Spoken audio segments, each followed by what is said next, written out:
Utenoje rekonstruotame Utenio stadione netyla teisėjų švilpukai ir sportininkų šūksniai. Pasinaudojus ES fondų lėšomis sukurta aukštos kokybės infrastruktūra. Sutvarkytame stadione treniruojasi tiek profesionalūs lengvaatlečiai, futbolininkai ir krepšininkai, tiek sveiką gyvenimo būdą ir sportą propaguojantis uteniškiai. Kai stadioną atnaujina, tai daugiau didesnis būrys vaikų nori jau lankyti, visiems įdomiau ir ta danga kažkaip, užlipus ant jos malonu tiesiog judėti, sportuoti, pratimus daryti, aišku, ir šuoliadabės atsinaujino, kur galima šokinėti, puresnis smėlis, ir taip visas inventorius lengvosios šiek tiek atsinaujinę.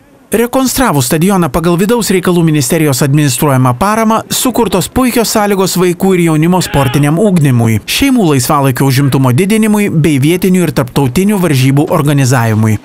Vykdomos yra varžybos Lietuvos pirmenybės vaikų. Teko šiemet vykdyti ir Pabaltijos šalių mačą.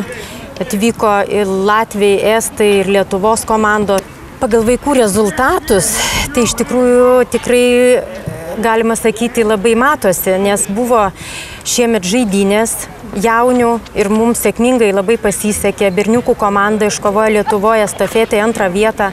Tiesiog džiaugiamės jų rezultatais. Projektas iš dalies finansuotas Europos regioninės plėtros fondo lėšomis.